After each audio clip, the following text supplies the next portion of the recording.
من غير عجن ولا فرد ولا توريق، هتعملي بالجلاش المتكسر احلى فطيرة. هتقطعيه وتكسريه وتحطيه في الصينية على طول.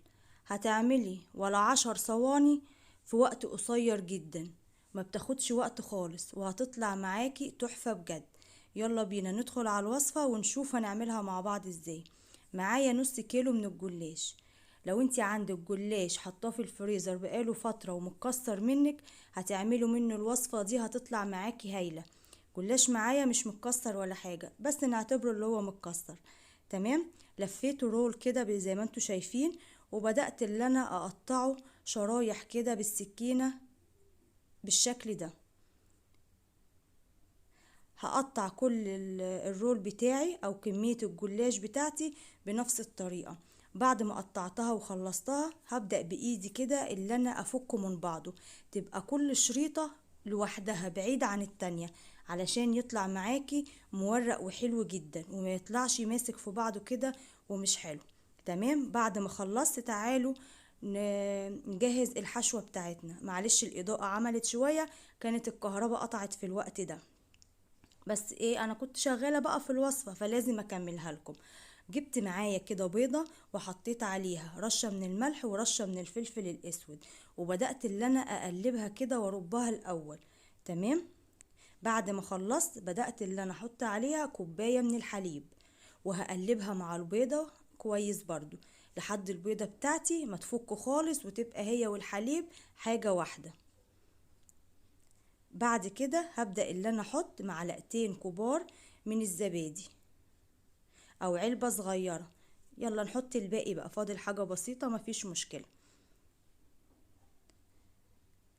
الخلطة دي تحفة، هتخلي صينية الجلاش بتاعتنا او الفطيرة تحفة بجد. هخلط بقى الزبادي مع الحليب مع البيضة كويس جدا. بعد كده نزلت عليهم بكوباية، لا نص كوباية من السمنة، مش كوباية، نص كوباية، وقلبتهم مع بعض كويس جدا. تمام. معايا بقى معلقة صغيرة من البيكنج باودر، هتفرق معانا جدا في الوصفة بتاعتنا. يبقى كده الخليط بتاعنا تمام. حطينا بيضة، كوباية حليب، نص كوباية سمنة، معلقتين كبار زبادي، ومعلقة صغيرة بودر، ورشة من الملح ورشة من الفلفل الأسود. بس هو ده الخليط بتاعنا. جبت بقى البايركس اللي هشتغل فيه او اي صينية هتعملي فيها المتوفرة عندك. هبدأ اللي انا ادهنها من تحت ومن الجناب بالسمنة بالفرشة كده، هدهنها كويس جدا. عايزاكم لو لسه ما عملتوش اللايك اعملوا اللايك يلا. بجد الوصفة بتاعتنا النهاردة تحفة وسهلة جدا ومش هتاخد معاك وقت، وتستحق اللايك فعلا. بعد ما دهنتها هاخد نص كمية الجلاش اللي انا عملته، وهبدأ اللي انا افردها في الصينية كده، وهبدأ افردها كويس، وهتخلي كل حتة في الصينية فيها طبقة من الجلاش. يعني هنحط نص الكمية ونوزعها كويس في الصينية علشان تبقى كويسة الحشوة ما تقعش مننا. تمام. بعد ما حطيتها بالشكل ده هبدأ اللي انا اضغط بايدي كده عليها علشان تبقى متماسكة، ما تبقاش هايشة كده ومش مظبوطة، علشان نسويها وتتظبط معانا كويس. بكفي ايدك كده هتضغطي هتضغط معاكي على طول. بعد كده هاخد شوية من الخلطة او التشريبة ديت اللي احنا عملناها مع بعض حوالي كبشتين كده، وهبدأ اللي انا اسقي الطبقة الاولانية بيها.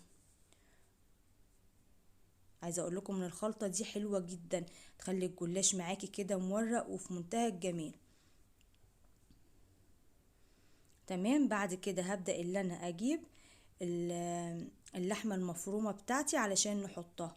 بس قبل ما احط اللحمة بظبط كده برضو بالمعلقة علشان اضمن ان الخلطة اللي انا حطيتها او السوائل دي دخلت في الجلاش كويس. بالمعلقة كده وبساوي، حتى انا احتجت شوية فحطيت شوية كمان، يعني من مغرفتين او 3 كده بتحطيهم، وعلى حسب حجم صينيتك برضو. هنجيب بقى اللحمة ونبدأ نحطها.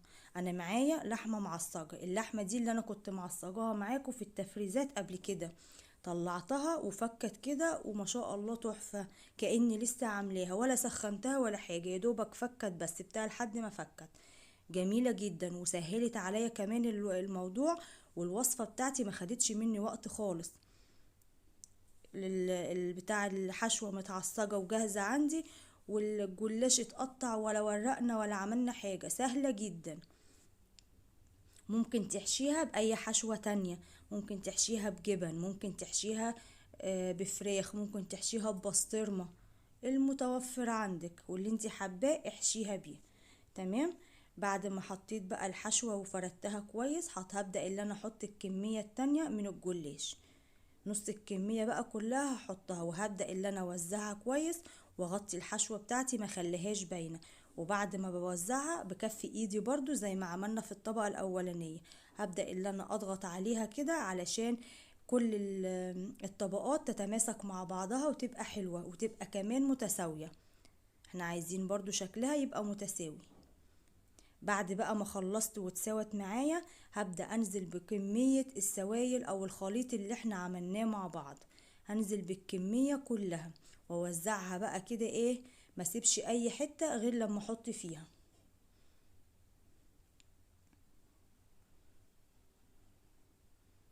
خلاص هخلص اهوت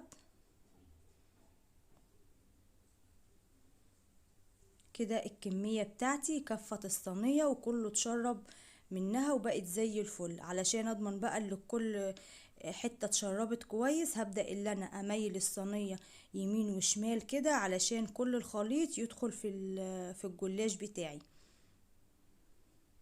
بالطريقة اللي انتوا شايفينها دي كده. تمام. هي كده خلاص. عايزه تحطي جبنه على الوش تقدري تحطي، انا مش هحط، انا هسيبها كده بس. هتدخليها على فرن ساخن على الشبكه لحد ما تاخد لون حلو وتستوي معاكي بالطريقه دي. شايفين واخده لون حلو جدا. عايزه تطلعيها وتغطيها شويه، ماشي مفيش مشكلة، بس هي طلعت معايا بصراحة طرية جدا، مش محتاجة اللي هي تتغطى ولا اي حاجة. يعني انا بقطعها لكم وهي لسه سخنة. في الوقت ده بقى كانت الكهرباء جت، هتحسوا ان الاضاءة ظهرت شوية. شايفين ولا لازقة ولا اي حاجة، سلكتها بس كده من الجناب علشان تطلع معايا بكل سهولة. ما شاء الله، عملنا احلى فطيرة بطريقة سهلة جدا وطعمها حكاية. تسموها بقى فطيرة، تسموها جلاش، اللي انتوا عايزينه، بس هي فعلا تحفة بجد. هبدأ بقى اللي انا اقطعها، تقطعيها التقطيعة اللي انت عايزاها والحجم اللي انت عايزاه. زي ما قلنا، عايزة تحطي جبنة موتزاريلا او اي نوع جبنة مع الحشوة في النص وعلى الوش، مفيش مشكلة. لو انتي عايزة تحطي على الوش دخليها الفرن الاول، لما تكون خلاص قربت تستوي فاضل حاجة بسيطة، طلعيها وحطي عليها الجبنة علشان ما تنشفش منك ودخليها تاني تاخد لون حلو وطلعيها تبقى في منتهى الجميل. بس انا حبيت بصراحة اللي انا ما احطش جبنة عليها واسيبها كده، هي اللي يشوفها اصلا الوش بتاعها يقول ده عليها جبنة، بس احنا ما حطناش جبنة خالص. تعالوا بقى نطلع بقى كده قطعة منها من الفطيرة بتاعتنا دي ونشوفها مع بعض. سخنة فعلا، انا مقطعاها وهي سخنة، مش عارفة اللي انا اشيلها من كتر السخونة بتاعتها. انتي بقى هتعمليها، هتسيبيها تبرد شوية قبل ما تقطعيها، مفيش مشكلة. شايفين بقى ما شاء الله طبقات حلوة جدا، واللحمة ملياها الحشوة وواخدة لون من فوق من تحت حلوة جدا. عايزاكم تجربوها هتعجبكم جدا، وكل سنة وانتم طيبين وبخير.